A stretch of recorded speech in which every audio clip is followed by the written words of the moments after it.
Pai do Senhor, irmãos, boa noite a todos. Eu vou trabalhar o tema hoje com vocês, a educação teológica cristã no processo da evangelização. Tentarei fazer aqui algumas linhas, né, para a gente poder pensar um pouco. Na verdade, duas especificamente, mais precisamente. Sem sombra de dúvida, a educação teológica cristã, ela contribui no processo de desenvolvimento da comunidade história afora. Quando nós pensamos comunidade de fé madura, estruturada no decorrer da história, nós pensamos que isto se deu por um processo. E certamente a educação teológica esteve presente, né? E quando nós falamos de uma comunidade de fé estruturada, em que a educação teológica cristã ela promove isso, ela contribui nesse processo, sobre este princípio, certamente, que a comunidade de fé em Cristo entendeu como daria os primeiros passos para consolidar pessoas na fé. Isso está baseado na ordem de Jesus, lá em Mateus, capítulo 28, versículo 20, quando na grande comissão, na verdade, Jesus dá esta ordem: vocês vão, façam discípulos, né?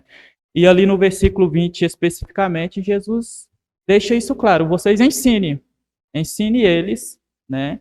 Ao quê? Ensine tudo que eu vos transmitir, tudo que eu vos ensinei. E aqui tem algo importante. À luz desse texto, nós vamos depois falar alguns outros textos. Os irmãos, à medida que quiserem acompanhar, abra os textos aí, conferem, né? Mas é importante a gente refletir sobre essa questão aqui, porque quando Cristo ele dá ordem aos seus discípulos a repassar pelo processo de ensino que havia aprendido dele, o que Jesus está pedindo para os seus discípulos é passar verdadeiramente o que eles aprenderam. Né? O evangelho consiste nisso. Se no processo do ensino a mensagem ela é adulterada, se adultera todo o processo, se adultera todo o desenvolvimento do negócio, né? E é isso que Jesus também tem em mente. Jesus ele tem essa preocupação de que a sua mensagem, de que o seu ensino seja verdadeiramente transmitido pelos seus discípulos, pela comunidade pela comunidade de fé, pela igreja, né?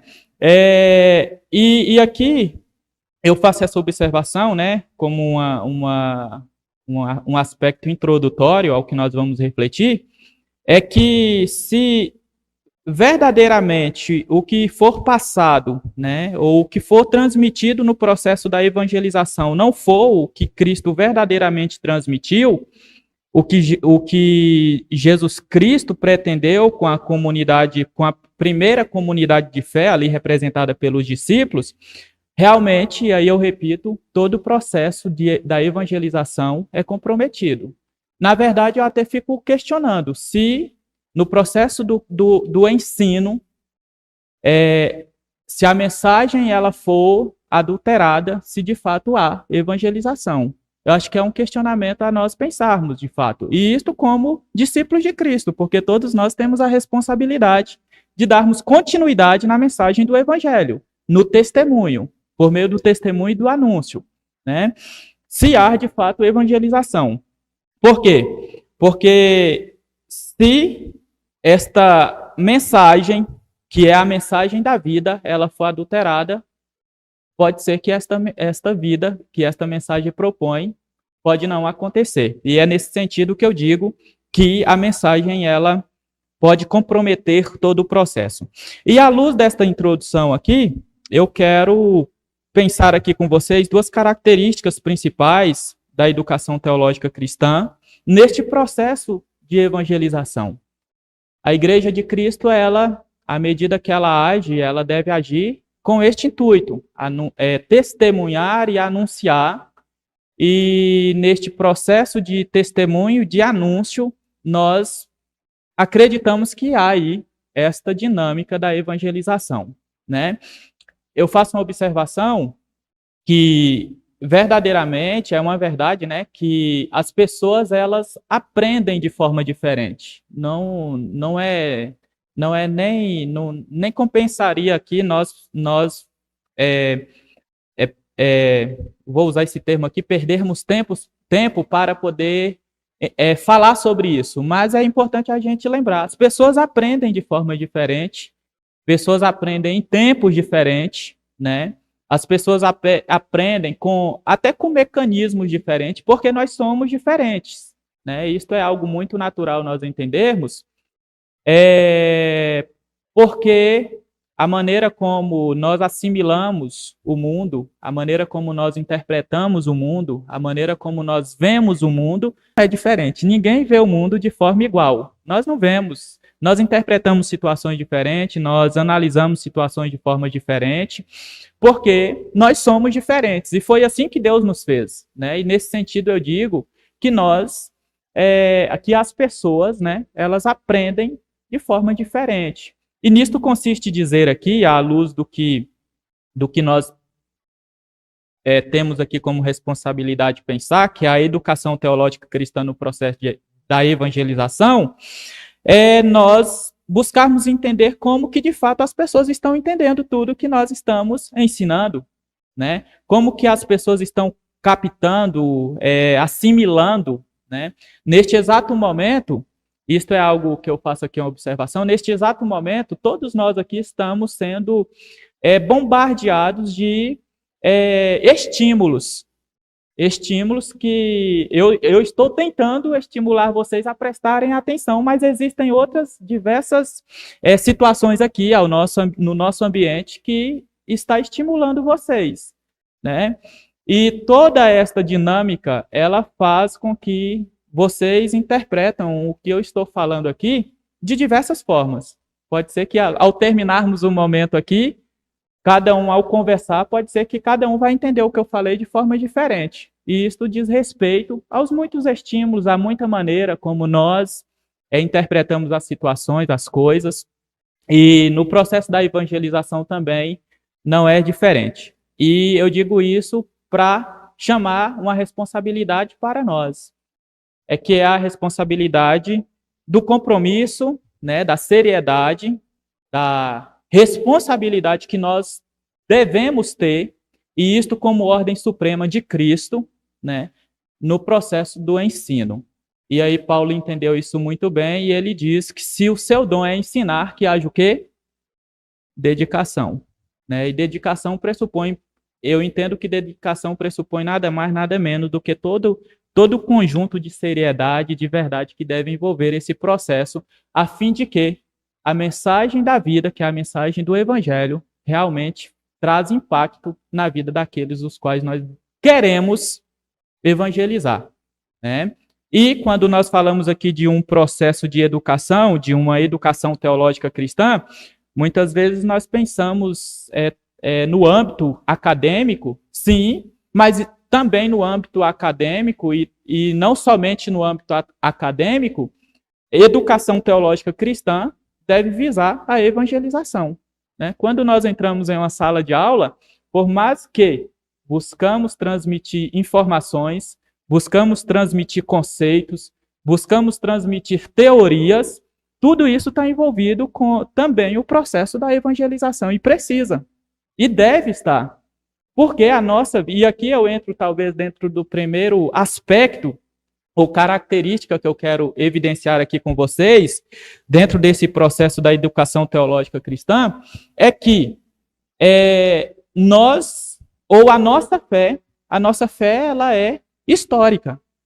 A fé cristã é histórica. Né?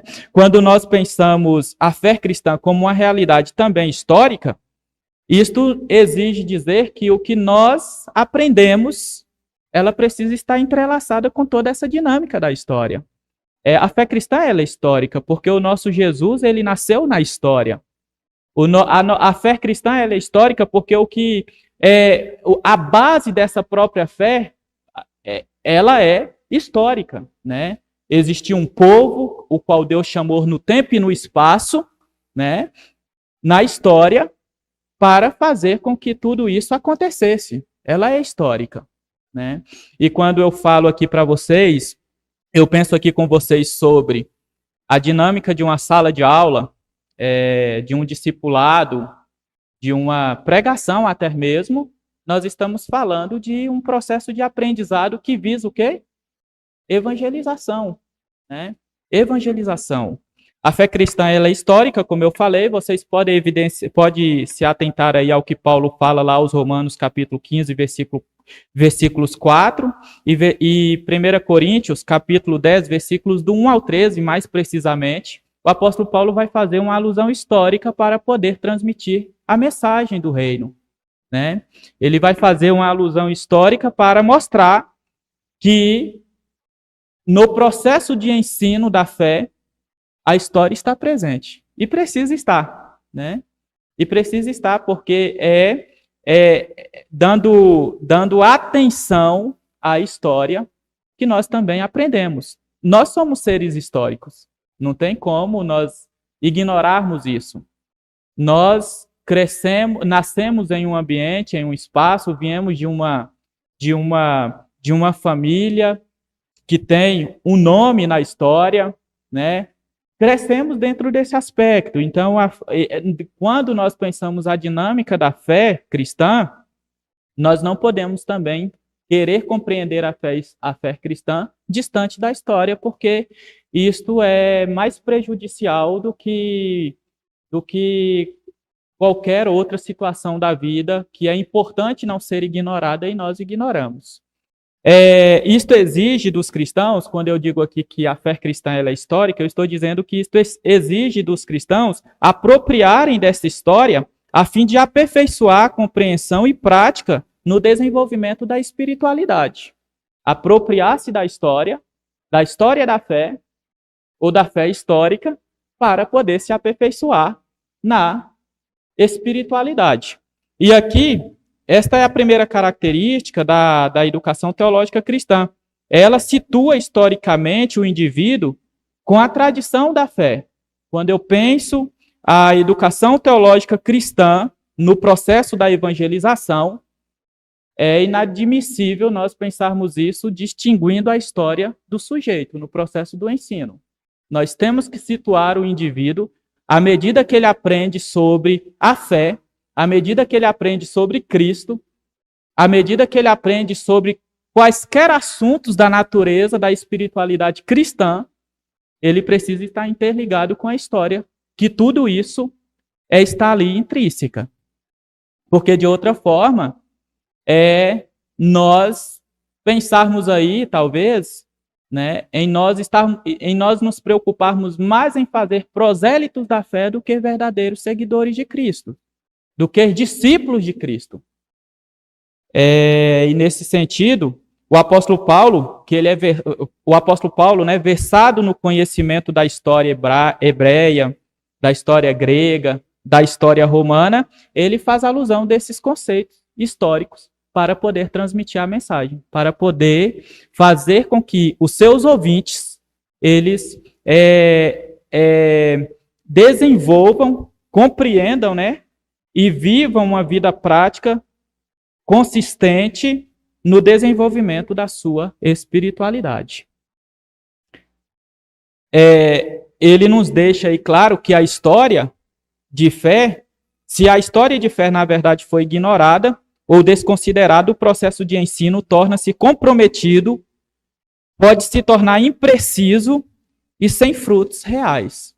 Né? Porque quando nós pensamos aqui esta dinâmica de que a educação teológica cristã, ela promove também a evangelização, então nós temos que pensar esta dinâmica de que a história que implica toda a dinâmica da fé cristã não pode ser distanciada nesse processo de ensino, nesse processo da evangelização, nesse processo que nós conhecemos muito bem, né, do discipulado. Conhecer a história nesse sentido, ou a história da fé cristã, implica o fato de os cristãos, em cada tempo, Aí, os cristãos que eu digo aqui, a comunidade de discípulos, né, de Cristo, a igreja, eles darem continuidade no processo do testemunho. Educação teológica cristã é pensar como que os nossos antepassados pensaram, refletiram a fé, agiram na fé, falaram sobre a fé, defenderam a fé. Ou seja, testemunhou e anunciou de alguma forma o evangelho. E aí isto implica dizer que nós devemos dar continuidade a isso. E para nós darmos continuidade a isso, implica dizer que nós precisamos conhecer. Conhecer o quê? O nosso passado. E passado pressupõe história. E todos nós estamos ligados à história, queira nós ou não. Podemos negar. Eu não quero pensar a história. Tudo bem, é um direito de cada um. Mas todos nós somos seres históricos e se nós nos distanciarmos da história, nós estamos, de certa forma, negando a vida. E nesse contexto aqui, nós estamos negando a fé. Nós podemos estar negando a própria fé. Porque é na história e no decorrer da história que a fé foi trabalhada, foi pensada, foi refletida. Quando nós, por exemplo, falamos aqui, né, em sala de aula, nós falamos de apologista, os apologistas da fé, né, nós estamos falando de homens que construíram uma história, uma parte da história que implica todo esse processo teológico cristão. Quando nós falamos dos mártires, nós estamos falando de história e nós precisamos conhecer o que isto resultou para nós hoje. Porque quando nós pensamos um cristão, a realidade de um cristão maduro, a realidade de um cristão consistente na fé, de um cristão que está olhando para Cristo exclusivamente como Senhor e Salvador, né, que é o processo pelo qual Deus agiu na história para tornar isto uma realidade, nós estamos exatamente aqui pensando em todo esse processo histórico que foi desenvolvido. Então, a educação cristã, teológica cristã, ela situa historicamente o indivíduo com a sua tradição de fé. Isto é muito mais do que fazer prosélitos da fé. Isto é fazer homens e mulheres a conhecerem de Cristo de fato e a renderem-se a Ele como Senhor da sua vida a partir de uma história desenvolvida. Quando nós pensamos sobre a dinâmica de Cristo, né, de falar de Jesus, nós falamos de Jesus, mas as pessoas querem conhecer quem é esse Jesus. E quem é esse Jesus que nós anunciamos, que nós falamos? Aí nós vamos para onde? Nós vamos para as Escrituras Sagradas, e ao mesmo tempo que as Escrituras Sagradas é o livro que nós chamamos, nós temos como livro que é a nossa regra de fé e prática, ele é isso porque também é um livro histórico. Tem registros aqui que nos faz olhar para ele como um livro histórico, né? E é a base para nós. Então, é muito importante a gente pensar sobre essa questão, porque a história, quando eu penso aqui a educação teológica cristã, situando historicamente o indivíduo com a tradição de fé, eu estou considerando a história como uma realidade para legitimação dos fatos e dos acontecimentos. E a história existe para isso. A história está aí para que os fatos sejam legitimados. É na história que os fatos acontecem, correto? Então é na história que esses fatos são legitimados, negados, aceitos ou não, né? Como também a própria negação daquilo que se passa como real sem nunca ter existido, né? Nós, por exemplo, pensamos aqui o fato de certas coisas acontecerem na história, muitas coisas, né? Certas coisas não, tudo acontece na história. E algumas coisas nós temos dúvidas, Né? Quem nunca teve dúvida de um determinado acontecimento? Né? E temos muitas certezas também, mas o que determina as nossas certezas em relação a um determinado acontecimento é a própria história. É na história que está a verdade das coisas. Se um determinado acontecimento ou um falso acontecimento se passou por verdadeiro, a história existe para que, quando eu não sei, mas para dizer que aquilo não foi uma verdade. E é nesse sentido que nós conhecemos o Deus que nós dizemos que é o Deus que atua na história. Né? O nosso Deus atua na história, Senhor da história, não somente atua, ele é o quê? Senhor da história, do tempo. É o Senhor, né? E nesse sentido aqui nós pensamos o fato de que a história ela existe aí para a legitimação dos acontecimentos ou para a negação deles, como reais ou irreais, né? Nisto consiste dizer, e aqui é uma provocação para nós, né? Nisto consiste dizer que todos nós somos também instrumentos do juiz da própria história. Todos nós somos instrumentos do juiz da própria história. Porque quando eu digo aqui que na história está a verdade, eu estou dizendo que o que nós fazemos, o que nós acreditamos ou deixamos de acreditar, está aí na história para ser um dia legitimado como se valeu a pena ou não. É a história é para isso, né? É interessante, eu vou fazer essa ligação aqui, né? O Estevão, quando ele está ali para ser apedrejado, né? E ele olha para os céus e ele diz, né? Eis que o meu Senhor está à direita do Pai, né? Obviamente ele está dizendo, a história está aí, tudo, no tempo certo as coisas virão à tona, né? No tempo certo as coisas, vocês verão quem de fato estava com a razão. Porque a questão de nós pensarmos a história aqui como sendo um elemento, né, que guarda os acontecimentos, ou que se tem a gaveta para os acontecimentos, é nós pensarmos exatamente esta realidade. A história, ela está para legitimar ou tornar não real um determinado acontecimento, né?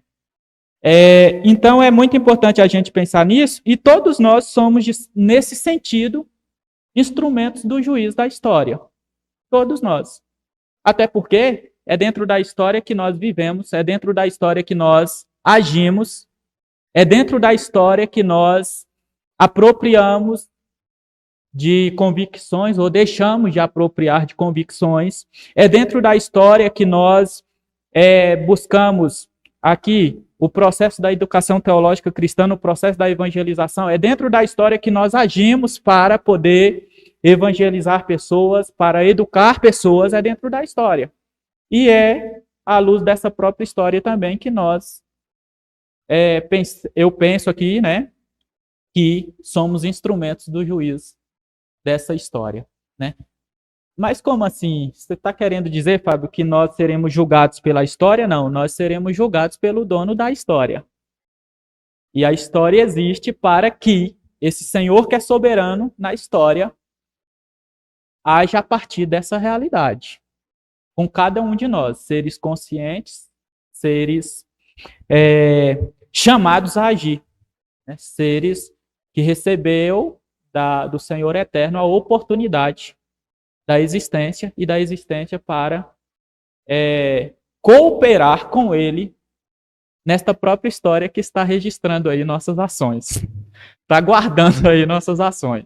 Então, somos, de certa forma, também instrumentos do juiz da própria história, pois a história é, por assim dizer, arquivo da verdade. Na história está a verdade de todos os fatos, de todas as coisas, né? Pensemos aí, por exemplo, e quando eu digo aqui, eu não quero reter esta provocação de sermos instrumentos do juiz da história, somente a nós, mas pense aí nos profetas que viveram antes de nós, pense aí no próprio Cristo, pense nos apóstolos e tantos outros homens e mulheres que morreram injustamente, perderam a dignidade, a humanidade, por conta da malignidade reinante e resultante das ações de outros, aonde? Na história. E a história existe para que a verdade persista. E a verdade vai persistir. Nesta dinâmica aqui, e é que eu penso com vocês que a educação teológica cristã é importante no processo da evangelização quando ela situa historicamente o indivíduo com a sua própria tradição, ou com a tradição de fé. E eu repito que isso é muito mais do que fazer prosélitos da fé, mas fazer homens e mulheres que conhecem a tradição, a história da fé, a história da salvação, que é revelada em Cristo. Quando falamos de história de Israel, por exemplo, ou antes, né, a fé cristã é intrinsecamente ligada a esta realidade histórica. Eu repito isso aqui. E quando eu digo isso, eu penso aqui que quando falamos da história de Israel, herança grega, cristianismo primitivo, Idade Média, Renascença, Reforma Protestante e tantos outros acontecimentos aí, né? Não obstante a isso, temos momentos, por exemplo, dos concílios, dos apologistas, como eu já mencionei aqui, as cruzadas e tantos outros eventos dentro da história. E isto reflete que todos estes momentos históricos e acontecimentos teve seu lugar no tempo e no espaço. São acontecimentos históricos. Você percebeu que eu falei aqui de eventos que está relacionado e diretamente ligado ao quê? A realidade da fé cristã. Aí você imagina um cristão, ele for desenvolvendo-se na fé, sem um mínimo de conhecimento desses fatos históricos. Isso é comprometedor. E isso aqui é uma responsabilidade para todos nós, como discipuladores, como evangelizadores. Por quê? Porque estes fatos fazem com que a maturidade também dos novos na fé, ou daqueles que se convertem, ou daqueles que são evangelizados, que a espiritualidade dessas pessoas sejam também mais consistentes. Eles têm que ter consciência de que a história não é algo que aconteceu no século XXI, é uma história de séculos e séculos, né? Foram situações e fatos realizados por pessoas em localidades específicas e que dizem respeito ao cristão. E este precisa apropriar-se disto como requisito de participação da própria história de fé. Olha bem como que a história aqui, ou a educação teológica aqui, tem um papel fundamental nesse processo da evangelização. Mas, Fábio, evangelizar é só falar de Jesus, está pronto e acabado. Mas Jesus está ligado a tudo isso. O Cristo está ligado a tudo isso. Homens morreram para legitimar a história do Cristo. E não precisava, porque se o Cristo morreu e ele disse lá na cruz, está consumado. Mas aprovou ele que outros homens morressem para que a sua história fosse legitimada. O próprio Estevão, se nós falarmos que a história não é importante, nós desconsideramos, por exemplo, o que Estevão passou pela causa do evangelho. Se a história não é importante, nós desconsideramos o que Paulo passou nas prisões, a morte dele, pela causa do evangelho. Se nós falarmos que a história não é importante, é nós falarmos que o que João passou na ilha de Patmos, que o que os nossos irmãos sofreram nas mãos de Roma é insignificante. Então a história é importante no processo da evangelização. E a educação teológica cristã, ela precisa situar-nos nesta linha também. Aqui percebemos que é de nossa responsabilidade querer conhecer e nos aperfeiçoar na fé e na espiritualidade que reflete Jesus Cristo pelo viés do conhecimento histórico. E nesse sentido é que entra aqui o valor da educação teológica cristã, buscando situar cada um de nós. Se nós somos históricos, é porque nós estamos ligados na história. E estar ligado na história é conhecê-la. É buscar aprofundar nela. Estava lendo um livro, tem um tempinho já, uns anos já, e o autor ele fala que a falta de conhecimento da história é o que produz muitas pessoas ou comunidades. Ele usa esse termo, isso é palavra dele, né? Do Bloch. A falta de conhecimento da história ou do passado geram pessoas, comunidades, grupos despreparados, de certa forma. Porque é na história é com a história que nós aprendemos. E é de fato. É com a história que nós aprendemos. Posso fazer aqui uma comparação rápida, né? Ao entrarmos em uma empresa, nós não entramos sabendo de tudo. Nós vamos aprendendo com quem já está lá, para poder nos ajudar. É natural, isso é a vida. Né? É na história. Eu sou pai da Yasmin, a Yasmin não vai, daqui a um tempo, sem nenhum processo, fazer qualquer coisa, porque aprendeu sozinha. Não vai aprender sozinha. Ela vai aprender com nós.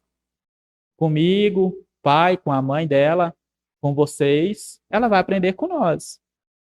Nós estamos produzindo história também, né? De certa forma, nós estamos produzindo história. Por quê? Porque os nossos antepassados, os nossos sucessores vão aprender com nós. E isto não é difícil nós entendermos, né? Porque somos seres históricos, estamos ligados a essa história e precisamos estar mesmo, né? E não ignorar. É nesse sentido que a educação cristã é aqui um elemento crucial, pois nos ajuda a olhar para trás com responsabilidade e fé, a fim de buscarmos melhorar enquanto sujeito, enquanto pessoas, enquanto cristãos. Onde os nossos irmãos no antepassado falhou. E por que falhou? Porque olhar para a história é olhar para tudo isso. Né? Onde que a humanidade falhou no passado? O que é que nós, humanos do século XXI, podemos melhorar? História. É história. O que é que foi legitimado que provocou na humanidade destruição em massa? Vamos olhar para a história. Vamos aprender com a história. Porque a história está aí para nos ensinar. Se existe um bom professor para cada um de nós, esse professor chama-se história. Está aí, a história está aí para todos nós. Aprendermos, aperfeiçoarmos, crescermos, porque nós não aprendemos sozinhos. Quando nós lemos um livro, é porque nós queremos aprender com alguém.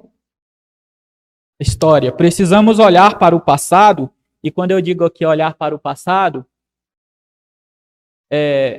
não sei até que ponto você é saudosista, e eu respeito isso, mas não é sermos saudosista, ficar preso no passado, se tornar escravo do passado. Há quem olhe para trás e fique escravo lá e nunca mais sai de lá.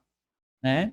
Mas quando eu penso aqui essa dinâmica histórica, no processo da evangelização por via da educação teológica cristã, olhar para o passado é muito importante para nós. O livro de Lamentações é nada mais, nada menos do que um olhar para trás e aprender com o passado. Oh, como seria bom se nós tivéssemos oportunidade de reavaliar tudo o que fizemos e fazer diferente, Deus. Né? Enfim, isto implica dizer que olhar para o passado, e passado pressupõe aqui história, é importante para melhorarmos, para aprendermos, para melhorarmos e evitarmos se possível for, e é possível, os mesmos erros que já foi produzido na história. Você olha para o passado, imagina aí você caminhar, tá trilhando, de repente você cai num buraco, e aí você levanta, vai à frente, e você vê um outro buraco, você não vai querer cair naquele buraco de novo, porque você sabe que buraco pode representar ali para você um obstáculo, então você vai pensar o quê? Ó, eu já caí no passado. Um buraco semelhante a esse. O que eu vou fazer? Ah, não sei. Eu só não vou cair de novo. Nesse buraco, não. Buraco. Vamos encontrar os meios para poder tapar esses buracos e não cairmos de novo, né? E nesse sentido que eu digo aqui que nós precisamos olhar para o passado, né? A fim de que aprender, melhorar e evitarmos erros. Porque se nós não olharmos para o passado com esta perspectiva, nós comprometemos aí o futuro. E certamente. Aí já viu aquelas repetições de erros? Ah, mas sempre foi assim. Mas não precisa ser sempre assim. Ah, eu estou fazendo assim porque é de ser feito assim. Mas por quê? Vamos melhorar, vamos olhar para o passado. O que dá para melhorar? Né? E isso é para toda a área das nossas vidas, irmãos. Eu digo aqui isso no aspecto aqui da educação teológica cristã, no processo da evangelização como tema, mas isso é para tudo, né? Esses dias eu estava conversando com um amigo meu e a gente estava falando sobre essa questão, né? Não é porque sempre foi assim que nós temos que continuar repetindo. Deus nos deu a responsabilidade de vida para melhorarmos coisas, melhorarmos situações, melhorarmos ambientes, melhorarmos a própria história. Deus nos deu condição para isso. Deus nos chamou para a história para isso. Ou você acha que Deus te chamou simplesmente para repetir erros? Não é verdade. Eu vou usar essa expressão. Não é verdade isso, né? Como disse Jesus lá para os doutores da lei, né? Quando ele é questionado sobre o divórcio, Jesus diz assim: no princípio não era assim. E, de fato, no princípio não foi assim. Deus chama homens na história para cooperar com ele para desenvolver uma boa história. E isso é para todos nós e em todas as áreas, né? Um exemplo aqui, se eu cresci vendo meu pai bater na minha mãe, eu não vou querer repetir isso porque isso não faz bem para mim. E nem para minha esposa. Mas sempre foi assim, não precisa ser. Não precisa ser. Né? Ah, eu aprendi que eu cresci num ambiente violento, então eu vou desenvolver um ambiente violento. Não precisa ser. Deus nos deu a responsabilidade da história de nós mudarmos as coisas. Porque no princípio não era assim. O que Jesus está dizendo é: as histórias não precisam se repetir. No contexto de negatividade, as histórias não precisam, os fatos, os acontecimentos não precisam se repetir. Vamos mudar. Então, a educação teológica cristã, ela nos situa historicamente com esse intuito, né, de nos fazer melhorar, de nos fazermos aprender, de evitarmos os erros e, com isso, não comprometer o nosso futuro. O próprio Deus age por meio do profeta Isaías lá, chamando o povo para reflexão. Vamos refletir. Lá em Isaías capítulo 46, versículos 8 e 10, né? Deus fala: lembre-se das coisas passadas, desde a antiguidade. Lembre. Ou seja, em outras palavras, volte ao passado. Aprenda com o passado. Coisas passadas e antigas, história. O Deus que anunciou no princípio e na antiguidade seus decretos, seus desígnios. História. Para nós compreendermos isso, temos que fazer o quê? Voltar na história. Voltar. Porque todos nós temos uma história. E não importa como nós vivemos a nossa história, boa ou ruim, né? Todos nós temos história. E é por meio da história que nós nos constituímos também enquanto sujeito. E nesse sentido, a fé não é diferente. Percebe aqui que nós trouxemos elementos aqui que está relacionado à fé. Olhar para o passado, isto é, situar historicamente, é crucial para a vida e fundamental para a existência de um indivíduo ou um grupo. Não é se tornar escravo do passado. É olhar para o passado e aprender com ele. Porque todos nós podemos aprender. E devemos aprender. Todos têm capacidade de aprender. Todos nós temos capacidade de aprender. Aprender uns com os outros, aprender com a história, aprender com nós mesmos também. Nós também nos ensinamos. Basta olharmos nos espelhos e falar, nossa, isso é ruim, hein? Isso eu falo de mim mesmo, tá? Mas é só olhar no espelho. Opa, preciso melhorar. E todos nós aprendemos. Por quê? Porque a vida é isso. Já viu aquele ditado? A vida é um constante aprendizado. E é mesmo, é verdade. Porque a história está aí para nos ensinar. Amém? Olhar o passado é isto.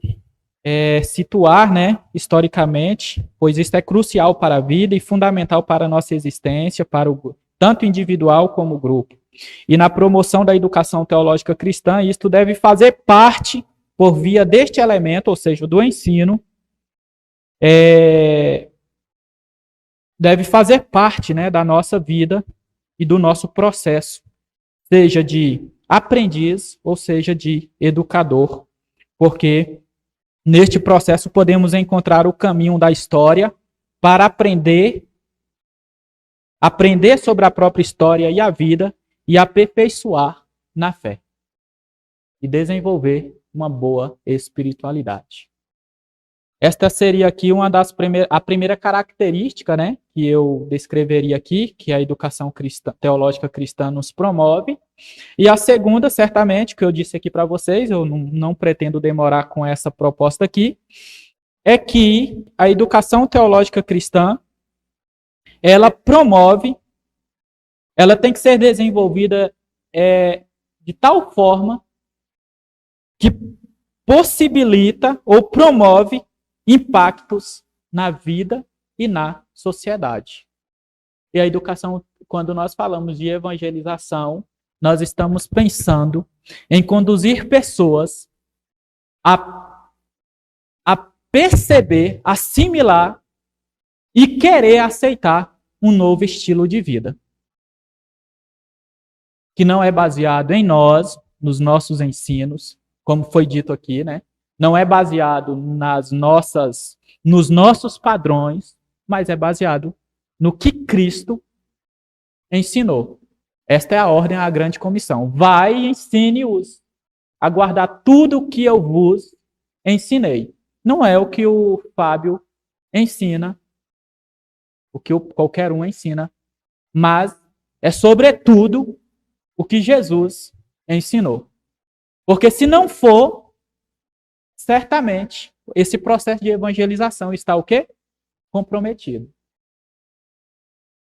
E é o que nós devemos tomar muito cuidado. Não gastar energias e forças naquilo que, de fato, compromete o processo da evangelização real e verdadeira. Porque é sofrimento para nós e para qualquer um que vai estar movido por esta dinâmica. Né? E aqui eu estou pensando que o evangelho transmitido pelo processo do ensino da educação teológica cristã, né? Ele deve promover os devidos impactos na vida do sujeito e da sociedade. Em praticamente todos os livros do Novo Testamento, e aqui eu estou me retendo exclusivamente ao Novo Testamento, encontramos incentivo ao processo de ensino-aprendizagem. Incentivo. Desde Cristo até lá em João, nós encontramos incentivo ao processo ensino-aprendizagem. Ou seja, teologia não é uma coisa exclusiva para acadêmicos. Teologia é um direito da comunidade de fé. Teologia é um direito de todo cristão. Nós até falamos, né, da teologia do povo, que a teologia mais sem aprofundamento. Mas o povo faz teologia. Quando nós falamos de Deus, nós estamos falando teologia, fazendo teologia. Como está sendo essa teologia? Aí só Deus para dizer se é boa ou não, né? Mas nós também temos que ter juízo de valor diante das coisas, né? Mas estamos fazendo teologia. Teologia não é um direito de acadêmicos. Teologia é um direito para a comunidade de fé, porque quando nós recebemos, principalmente de Deus, a responsabilidade de instruir pessoas pela fé ou na fé, nós estamos recebendo o direito de produzir teologias, né? E nesse sentido aqui, é que eu digo que em praticamente todos os livros, se não todos, do Novo Testamento, nós encontramos aí esse incentivo ao processo de ensino-aprendizagem. Seja em caráter coletivo ou individual, mas nós sempre estaremos vendo ali a orientação. Aprendam, cresçam, compare, ensine, porque faz parte. Teologia, eu vou repetir isso, né? Teologia, e aqui certamente não é qualquer teologia, mas é uma teologia que de fato revela o que Cristo ensinou, os desígnios de Deus, os propósitos de Deus para a humanidade. Porque a comunidade ela precisa ser instruída, crescer, se desenvolver. É nisso que eu entendo a ideia do aperfeiçoamento uns dos outros, dos santos. Precisa crescer e desenvolver por meio do aprendizagem e do ensino. Porque o intuito disso é que a comunidade de fé ou o indivíduo seja maduro, seja madura, seja transformado, seja transformada, promovendo impactos e transformações onde ele estiver presente. Pensa uma pessoa que não é bem educada teologicamente. E quando eu digo aqui, eu considero e entendo, né, as muitas limitações que eu tenho, que você tem, que todos nós temos, mas essas limitações não implicam em negligência ao processo de aprendizagem.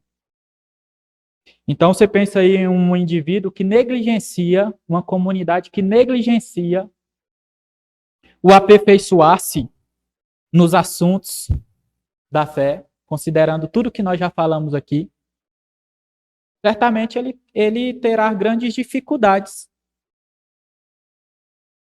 para evidenciar a fé como verdadeiramente deve ser evidenciada.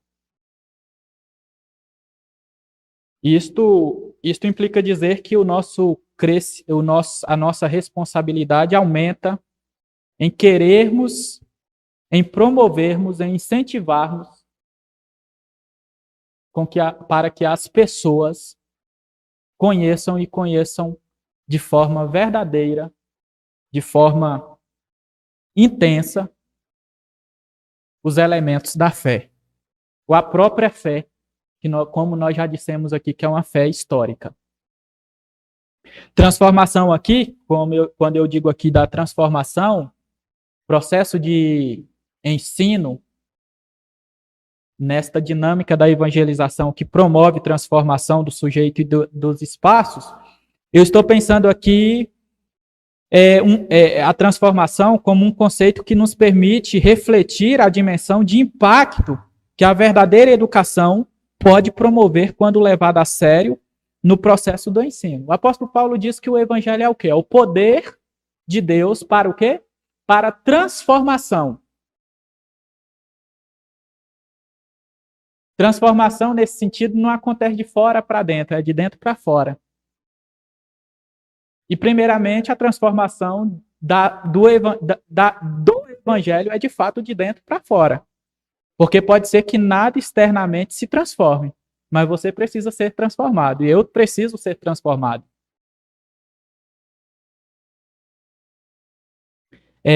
Nesse sentido,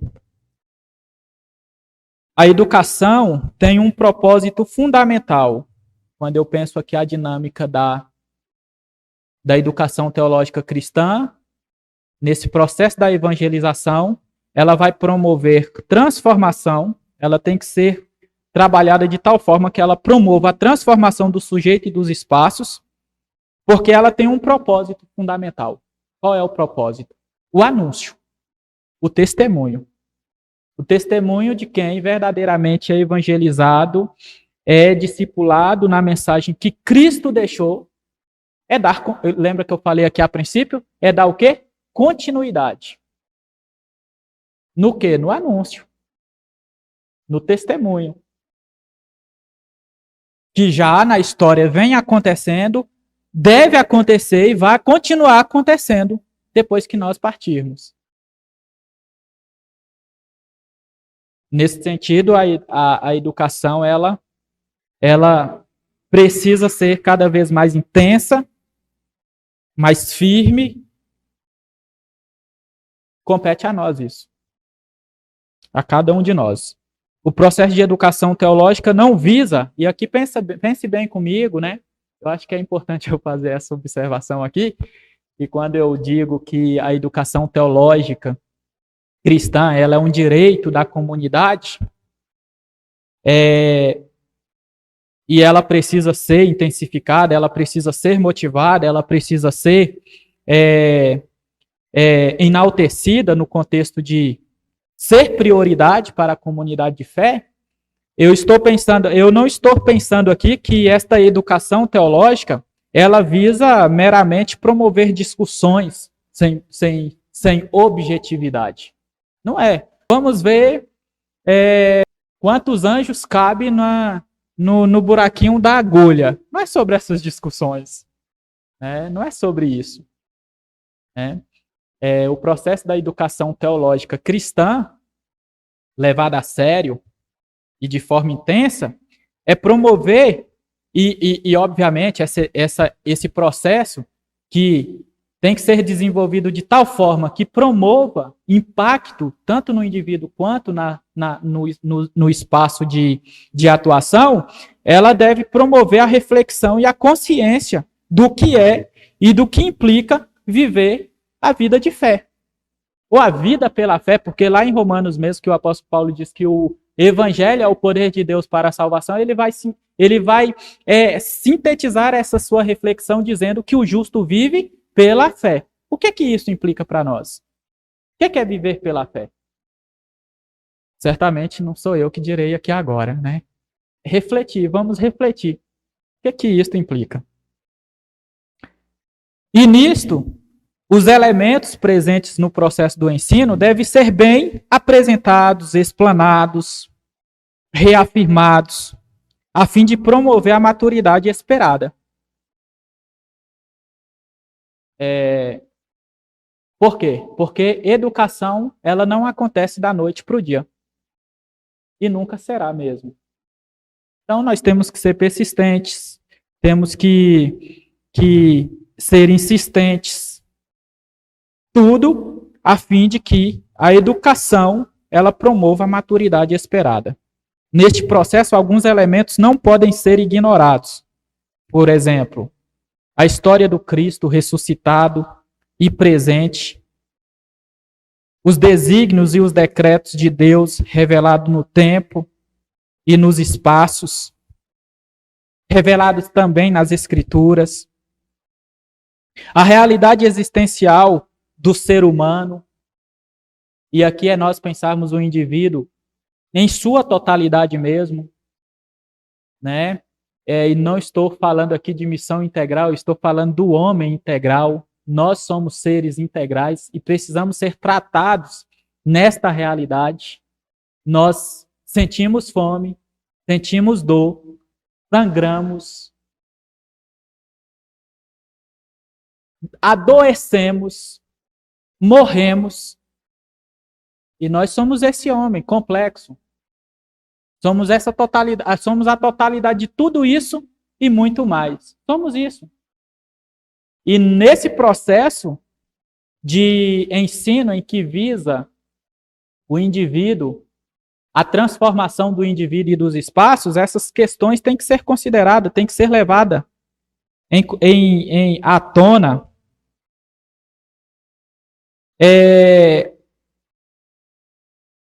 A supremacia da economia da salvação frente aos interesses e projetos humanos são elementos que no processo do ensino, da evangelização, têm que ser considerados.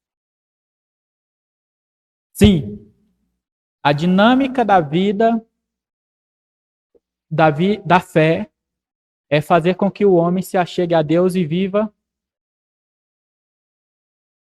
a eternidade. Também, porque Jesus veio para dar vida e dar vida em abundância. Isso é plenitude. Isso é totalidade humana. Nós temos sim que ensinar as pessoas a anseiar e a buscar a eternidade, mas não ignorar o seu presente.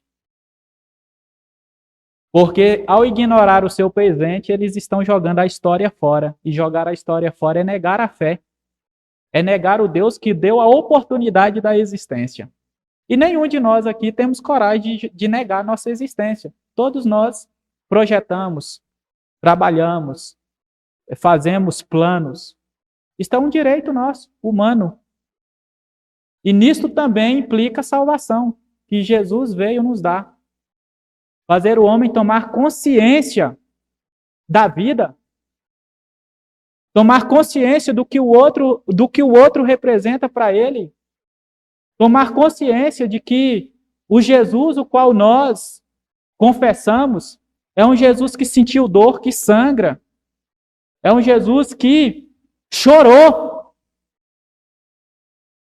Porque esta é a realidade. Se o evangelho não nos impactar nisso, nós precisamos repensar o evangelho que nós estamos vivendo. Nós precisamos repensar a educação que nós estamos adquirindo para nós mesmos. Isto é, eu estou falando na pessoalidade. Assim sendo, o processo da educação teológica cristã implica em fortalecer a verdade de que a salvação foi revelada e cumprida exclusivamente em Cristo, como está lá bem claro em Atos capítulo 4, versículos 11 e 12. Não há outro nome pelo qual o homem possa ser salvo, além do Cristo, o Messias. E que a transformação do homem e seus espaços é possível quando este se conscientiza do que Deus fez na história e permite, obviamente, o Espírito de Deus as mudanças devidas. É nesse sentido que Paulo fala de nova criação, nova criatura. Quem está em Cristo, lá em Romanos, lá em 1 Coríntios, capítulo 5, 17, porque quem está em Cristo é nova criatura. Ser nova criatura é viver essa dimensão toda de fé. É viver esse compromisso de fé, de vida, de humanidade. E é nesse sentido que nós falamos aqui de transformação. E aí eu resumiria, já caminhando aqui para o fim, né? Que a transformação, primeiramente, é individual, é pessoal. Ela não acontece do externo para o interno, é o contrário. Eu acho que isso, não temos dificuldade de entender isso, né? Quando João diz, porque Deus amou o mundo de tal maneira para que todo aquele que nele crê, porque pode ter o que não vai crer, e tem o que não vai crer, é individual, não pereça, mas tenha a vida eterna. Então, essa transformação primeiramente é individual, e aí o Espírito de Deus vai trabalhando, por meio de uma educação teológica cristã consolidada, bem desenvolvida. Isto vai sendo aflorado no coração e no espírito humano, e outras transformações automaticamente vai ocorrer. E aí, obviamente, eu acredito que a primeira transformação que deve acontecer na vida de um cristão começa dentro de casa. A maior formação, né, de um indivíduo é o quê? Sua família. E é verdade. Então, a primeira transformação deve acontecer lá, dentro da nossa casa. Certamente eu era um filho rebelde, conhecia Jesus Cristo, fui sendo lapidado pelo Espírito de Deus a ponto de fazer com que minha mãe e meus irmãos me amassem. É assim que a vida acontece assim. E a primeira instância de transformação do indivíduo, depois da subjetividade do pessoal, é sua família, em que ele entenda a sua responsabilidade, os seus compromissos, que Deus deu. Porque quando nós pensamos projeto família, nós estamos pensando o maior trabalho, é o maior trabalho que Deus nos concedeu, cuidar de uma família. Ah, mas eu não sou pai, não sou mãe, sou filho.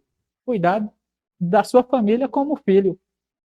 Cuidar da sua família como esposo. Cuidar da sua família como pai, como mãe. Cuidar da sua família. Zelar por ela.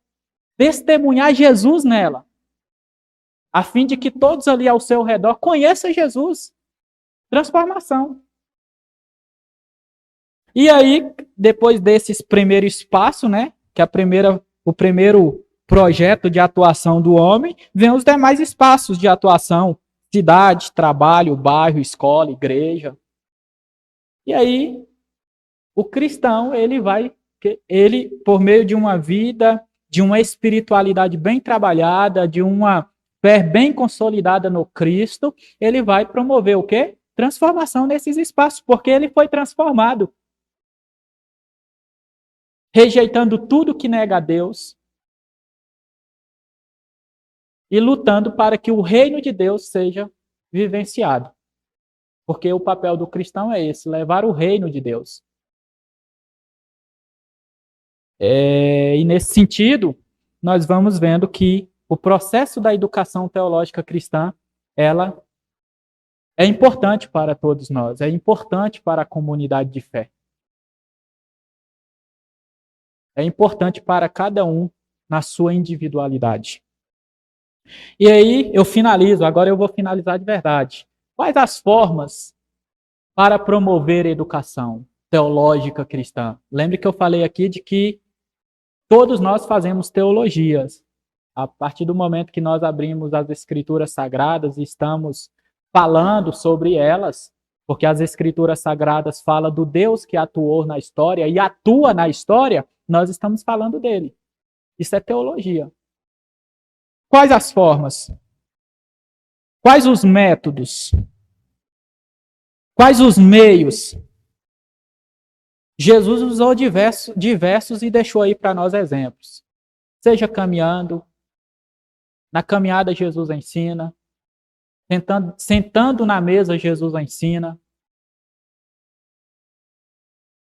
até discutindo com aqueles que o opôs a ele ensina. No monte, Jesus ensina. Em silêncio, Jesus ensina. Na desesperança, Jesus ensina, no caminho de Emaús. Jesus ensina diversas formas. E nós, quais são os meios que nós podemos utilizar? As mesmas formas de Jesus e todas as outras oportunidades que forem nos surgindo. Jesus ensina no templo, fora do templo. Jesus ensina nas sinagogas, fora das sinagogas. Jesus ensina nas casas dos pecadores. Jesus ensina dessas formas. E é dessa forma que Jesus ensina. Podemos aprender, né, a teologia cristã, o evangelho, na pregação,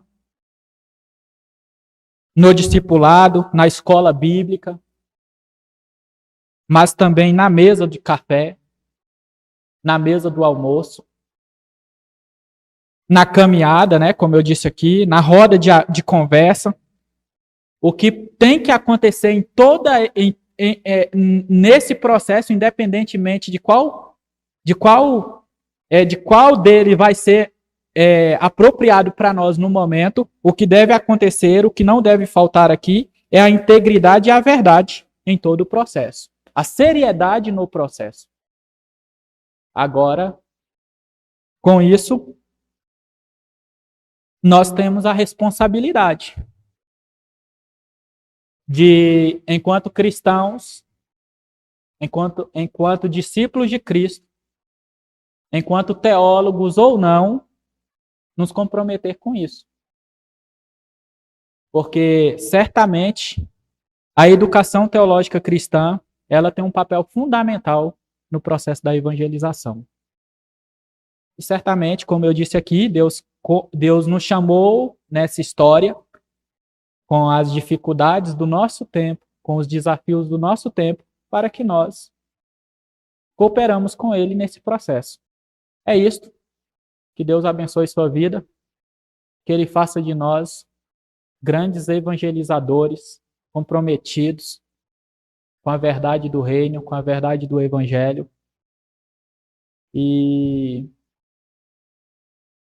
sejamos persistentes no processo do ensino, porque certamente o ensino é um caminho pelo qual transformações acontecem, né? Mudanças acontecem.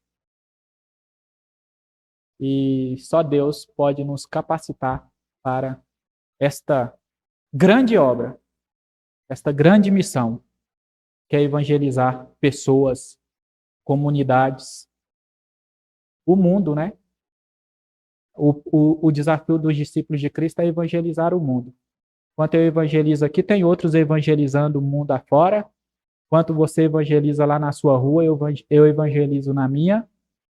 Outros evangelizam lá no Japão, e o evangelho vai ser propagado, porque, como disse Jesus, as portas do inferno não vai prevalecer contra a igreja de Cristo, contra o projeto de Cristo.